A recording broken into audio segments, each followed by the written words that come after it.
Magandang buhay mga katiyats. Meron tayong video ngayon na panoorin. Ito'y courtesy ni Absikel Treasures at kudos to Absikel. Ito yung nahukay sa mina diyan sa Agusan del Norte noong taon 2015. Ito yung 10,000 years old trident or trishul sa India, at itong Vajra ang itong armas ng mga gods. Armas yan ni Zeus, yung lumalabas yung kidlat sa kanyang kamay. Ang hawak niya na doon ay yung Vajra ng India. Yan ay armas ni Indra sa Indian mythology. Kaya napakaganda ng ano na ito, connection na ito sa Pilipinas, kasi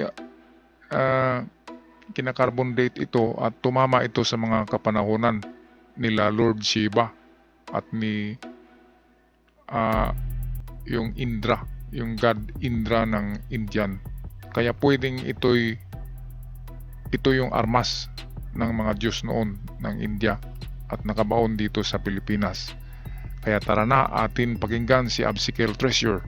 Data ng mga Diyosa noong unang panahon na natagpuan sa bansang Pilipinas. At sa kapirasong kasulatan na magsasalba sa buong lipunan ng bansang Pilipinas noong unang panahon, na ilang lamang ito sa mga kwentong ating matutunghayan at kapupulutan ng mga aral. Halina't samahan niyo ako upang alamin ang mga nakakamanghang mga kayamanan at artifacts na natagpuan sa bansang Pilipinas. Ang Trishul at Vajra ng mga Diyosa na natagpuan sa bansang Pilipinas. 10,000 na taong gulang na trident o tinatawag na Trishul at 3,000 taong gulang na Vajra na natagpuan sa Pilipinas. Ang mga artifacts na ito ay inihayag sa press club ng isang mananaliksik at negosyante na si Syed Shamir Hussain. Inaangkin niya na ang trident o trishul na ito noong unang siglo ay pag-aari ni Lord Shiva, at ang Vajra na sandata ni Indra na kilala bilang God of Rain and Storm sa Hinduism.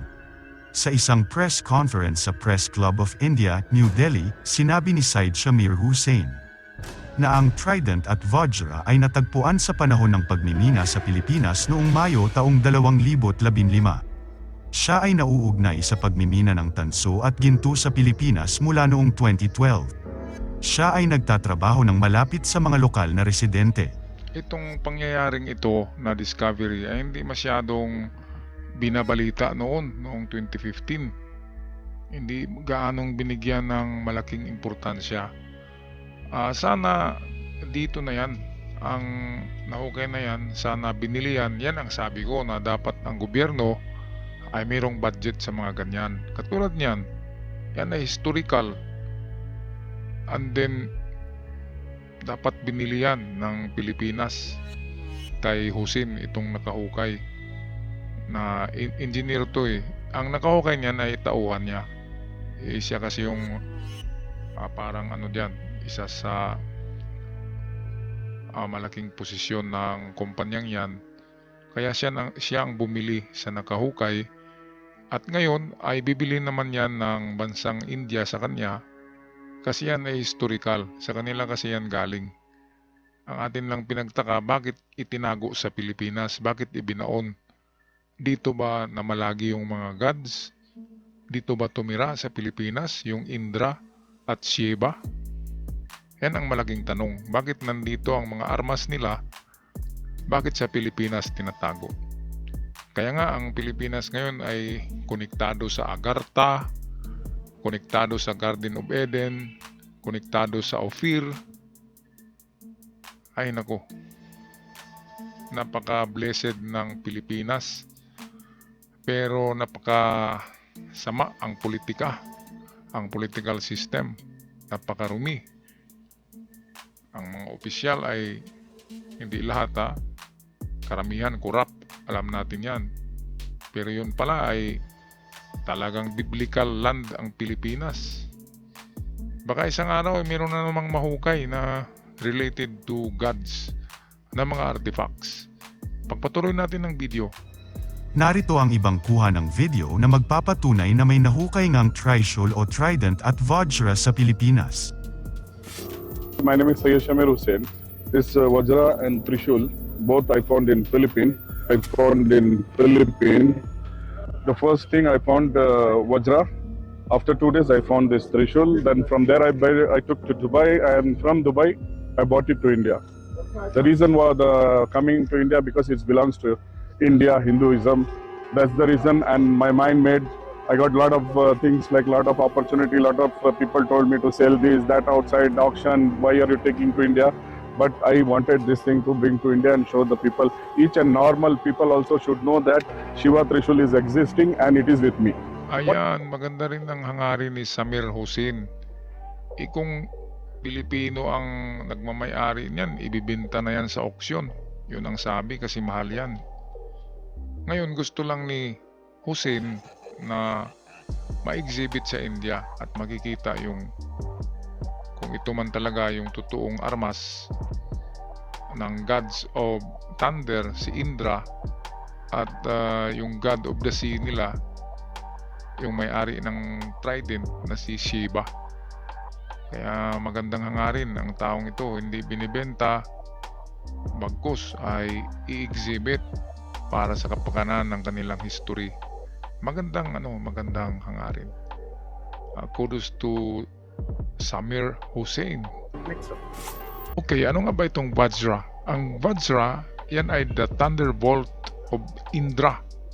Si Indra ay si Zeus sa Greek mythology.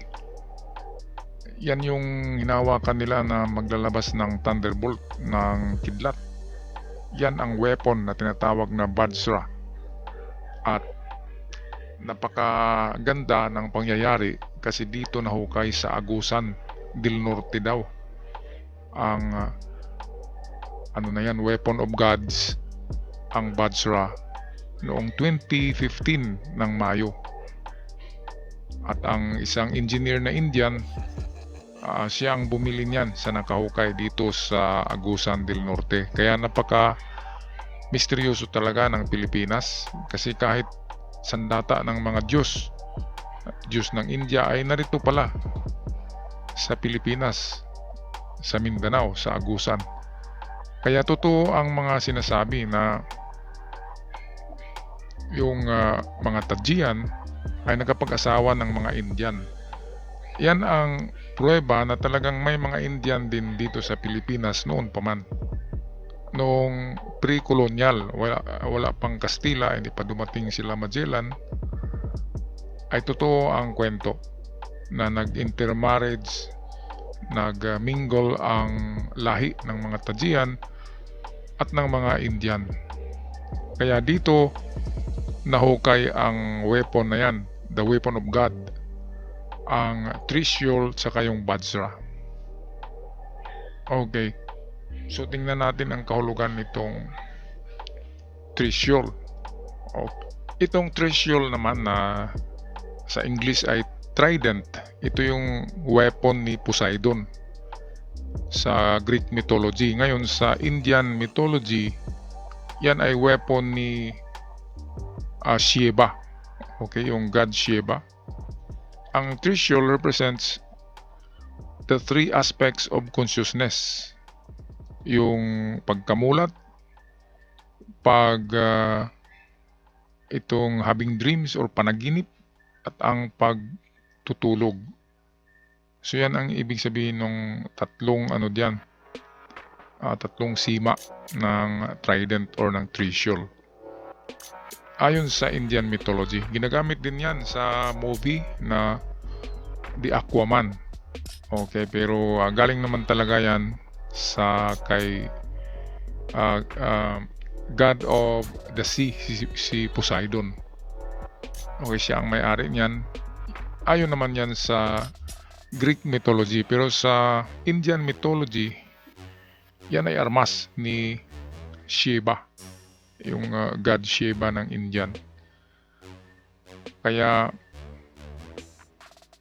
may isip natin bakit dito yan tinatago. Kasi akma siya sa kapanahonan ng mga gods. 10,000 years ago, ang edad ng makarbon date yan ay sinasabing tinatantya na nasa 10,000 and 3,000 years old ang dalawang yan na nahukay sa mismo dito sa Agusan. Malapit lang to dito sa amin, Agusan as Agusan del Norte, Mayo, Pizza 15. 2015 na taon ng nahukayan. Kaya napakagaling ng bansang Pilipinas. Yun nga ang sabi nila na Pilipinas daw ay may bloodline ng mga gods. Naku, grabe naman. Pero ngayon bloodline ng mga corrupt ang nangyari. From the bloodline of the royal family, bloodline of gods, to the bloodline of corrupts. Okay, sana mabalik na tayo sa ating dating pinagmulan. Yan ang royal blood sana tayo. At sana maibalik yan. At mayroong kasabihan na history will be repeated or history will repeat itself. So pwedeng mangyari yan na maibalik ang Pilipinas sa pagiging Maharlikans nito, pagiging Operians, pagiging The Garden of Eden, at pagiging bloodline of royal family and biblical land of Ophir. Yan. Hindi natin alam, baka sakali 5 years from now, 10 years from now, ay babalik ang Pilipinas sa pagiging Holy Land. Meron pang nagsabi na dugong Hebrew ang mga Pilipino. Kaya kudos sa lahat ng ating mga kalahing Pilipino all over the world and in the Philippines at sa inyo mga katiats. Ako'y magpaalam na hanggang sa muli. God bless us all.